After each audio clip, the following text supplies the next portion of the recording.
بڑا ہی اہم ترین موضوع ہے آج گداگری ایک مضمون پیشہ، یہ ہمارا ٹاپک ہے اور آپ نے ہمارے ساتھ رہنا ہے. بڑی انفارمیشن انشاءاللہ آپ کو ملے گی.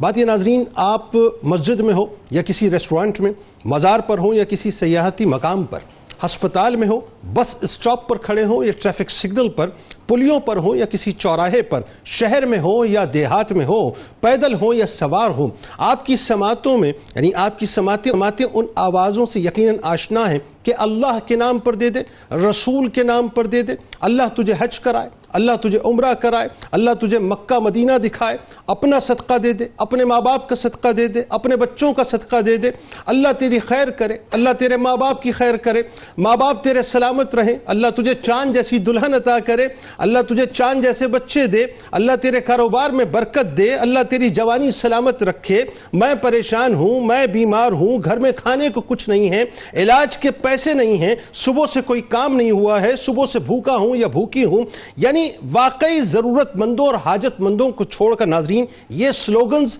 یہ مخصوص لائنز، یہ مارکیٹنگ کے ٹولز، یہ ایموشنل بلیک میلنگ کا انداز، یہ طریقہ واردات اس مخصوص قبیلے، مخصوص گروہ اور مخصوص طبقے کا ہے جسے آج ہم گداگر مافیا کہتے ہیں. ان میں بچے بھی ہیں، جوان بھی ہیں اور بوڑھے بھی ہیں، مرد بھی ہیں اور خواتین بھی، کم سن لڑکیاں بھی ہیں، جوان لڑکیاں بھی ہیں، سن رسیدہ عورتیں بھی ہیں اور خواجہ سرا بھی. ناظرین، گداگری کے اس پیشے میں ہر طرح کے یعنی لوگ جو ہیں وہ موجود ہیں جنہوں نے بھیک مانگنے اور گداگری کرنے کو باقاعدہ ایک پروفیشن بنا لیا ہے، اور کچھ تو ناظرین نسل در نسل گداگری کے پیشے سے منسلک ہیں، اور اس کے لیے بچے بھی اغوا کیے جاتے ہیں، ان کے ہاتھ پاؤں بھی کاٹ دیے جاتے ہیں، ان کو باقاعدہ تیار کیا جاتا ہے، یعنی بہترین گیٹ اپس کروائے جاتے ہیں، نوزائیدہ بچے جو ہیں کرائے پر لیے اور دیے جاتے ہیں، دینی حلیے تک بنا لیے جاتے ہیں، جن کے پیچھے ناظرین اگر مجھے کہنے دیں تو باقاعدہ ایک مافیا، ایک مضبوط ترین مافیا ہے جس کے ہاتھ نظر آتے ہیں،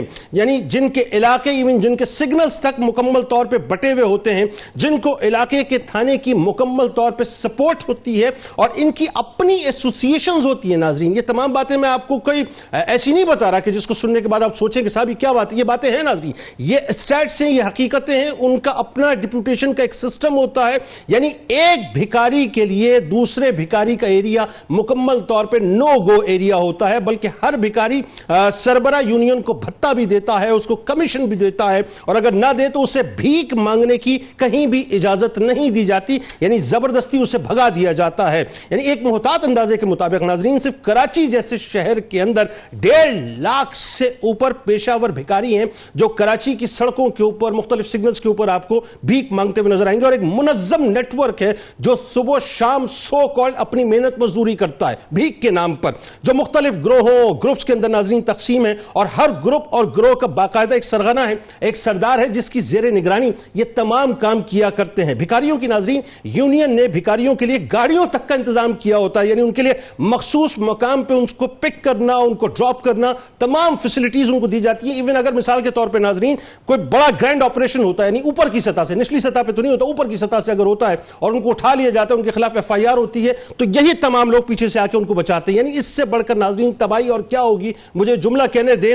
کہ MBA کیا ہوا نوجوان 30,000 کی جاب کے لیے مارا پھرتا ہے، اور بھیک مانگنے والا بچہ یا بچی 60-70 ہزار روپے منیمم جو ہے مہینے کے اندر عام دنوں میں کما لیتے ہیں. سیزن کی تو بات چھوڑیے. وجہ صرف ناظرین کیا وجہ یہ ہے کہ دین سے دوری ہے، نہ انفرادی طور پہ خوف رہا، نہ اجتماعی طور پہ کوئی نظام میں خوف موجود نظر آتا ہے. اسلام نے کسی بھی صورت ناظرین گداگری کو پسند نہیں کیا، بلکہ کسب حلال پر مکمل طور پہ زور دیا ہے. یہ ہماری بدقسمتی ہے کہ ہم اسلامی تعلیمات سے منہ موڑ کر ہر جگہ ذلیل و خوار ہو رہے ہیں، اور اس ذلت کا سبب ناظرین صرف اور صرف گداگری ہے کہ اب چاہے وہ انفرادی طور پہ ہو یا اجتماعی طور پہ ہو، فرد کی سطح پہ ہو یا ملک کی سطح پہ ہو، عالم یہ ناظرین کہ ہمیں سمجھ لینا چاہیے کہ ہر نبی نے کوئی نہ کوئی ذریعہ معاش ضرور اختیار کیا ہے. اسلام نے کسی بھی صورت میں گداگری کو پسند نہیں کیا، کسب حلال پر زور دیا ہے. تاریخ اسلام پر ناظرین اگر نظر ڈالیں تو معلوم ہوگا کہ صحابہ کرام رضوان اللہ تعالی علیہم اجمعین انتہائی مشکل ترین حالات سے گزرے، لیکن اس کے باوجود بھی انہوں نے دستے سوال کسی کے آگے دراز نہیں کیا. حضرت زبیر بن عوام رضی اللہ تعالیٰ عنہ سے مروی ہے کہ سرکار علیہ السلام نے فرمایا کہ تم میں سے کوئی رسی لے کر